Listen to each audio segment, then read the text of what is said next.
रज संक्रांति किंबा जेकोसी उपास बार में आपण बिना पियाज रसुण पोटल आलूर ये तरकारी बनई पारे।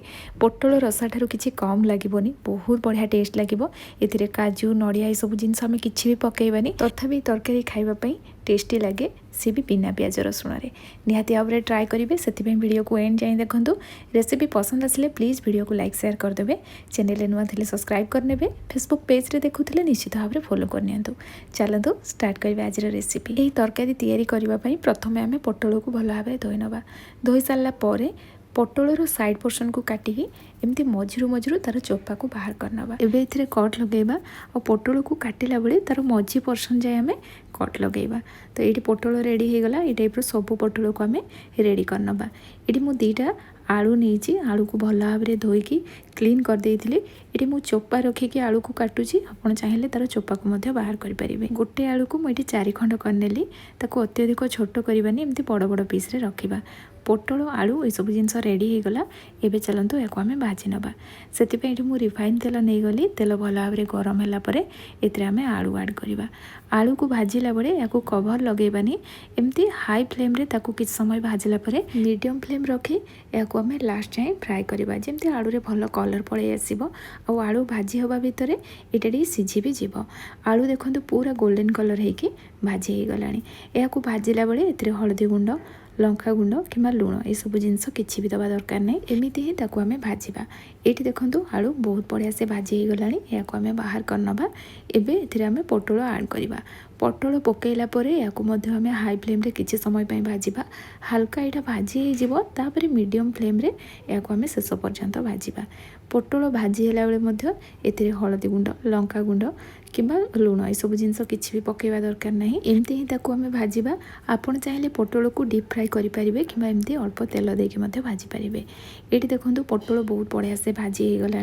एबे या आम बाहर करनबा। पोटल रेडी हो गला। या आम मसलाटा तैयारी करवा। से मु ग्राइंडर जार नहीं गली। एथिरे 1.5 इंच अदा ऐड करवा। ता सहित 2टा कंचा लंका नहीं गली। राग जी पसंद करती से अनुसार कंचा लंका नहीं जाए। एथिरे लंका गुंड कि सुखिला लंका ये सब जिनस आम किसी भी यूज करना। से कंचा लंकार ही ये तरकारीटा रागटा हम से अनुसार लंका ने गोटे बड़ साइज्र टमाटो नहीं जावा। एथिरे अल्प पानी दे या पेस्ट करके नहीं आसवा। मसला रेडी हो गला। एबे चलतु तरकारी तैयारी करवा। से ये मुझे गुंड मसला नौजी। तो गुंड मसला रे हलदी गुंड काश्मीरी रेड चिली पाउडर भल कलर पाई नबा। ता सहित गोटे चामच जीरा गुंड 1.5 चामच धनिया गुंड। एपटे मु तेल को भल भाव में गरम कर नहीं जो थे आम आलू पोटल भाजी ना मुझे ही तरकारीटा तैयारी करछि। आपन चाहिए तेलटा चेंज करें।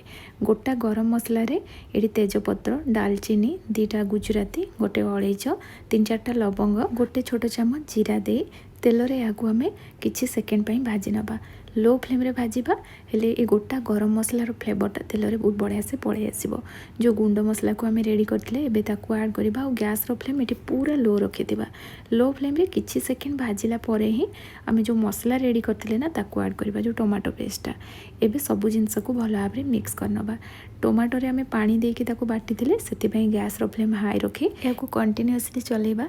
किछि समय परे इटा हल्का ड्राई हो तापर गैस रो फ्लेम लो रखी मसला को आम आउ किछि समय कषिबा।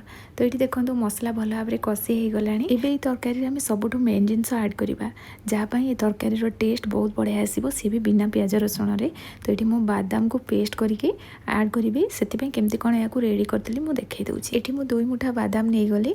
एबे गैस रो फ्लेम लो रखी या आम भाजवा। आपड़ जेकोसी तरकारी तैयारी करंतु बादाम पकईकी या भल भाव में भाजबे। हेले तरकारी टेस्ट बहुत बढ़िया आसो।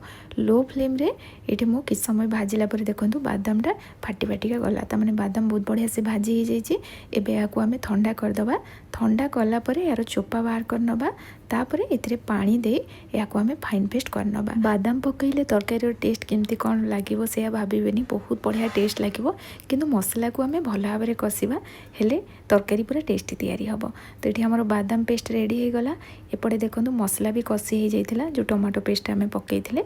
एबे इथिरे ये बादाम पेस्ट ऐड करवा। अल्प पानी मुझे देदेली। ता सहित गोटे चामच कसूरी मेथी देदेबा। एबे सबू जिनस को भल भाव में मिक्स करनबा। एबे या आम कभर लगे लगे कषिबा। एथिरे बादाम पड़गला।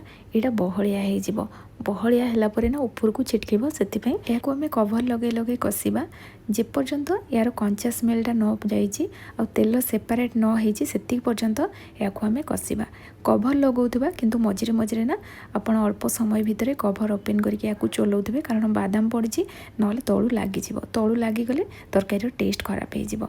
एठी देखंतु तेल सेपरेट हे गलानी मसला बहुत बढ़िया से कसी हे जाइछि जदि पानी दरकार हबो अल्प पानी देकी मध्ये याको आपण कसी परिबे किंतु कंटिन्यूअसली चलाउथिबे।